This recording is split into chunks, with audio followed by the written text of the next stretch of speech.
Pinatunayan ni Joshua The Passion Passion na siya talaga ang tunay na hari ng strawweight division sa One Championship matapos patapain ang interim champion na si Jared Brooks sa main event ng 171 sa Lusail Sports Arena sa Qatar nitong Huwebes ng gabi.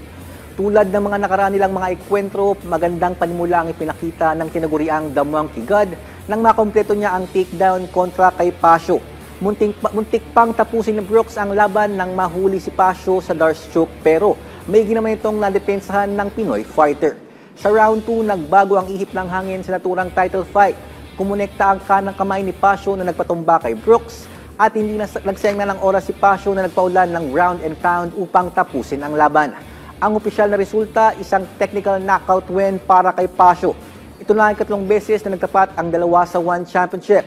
Unang tinalo ni Brooks si Pasio by unanimous decision noong 2022, bago nabawi ng Pinoy ang titulo via disqualification noong nakaraang taon.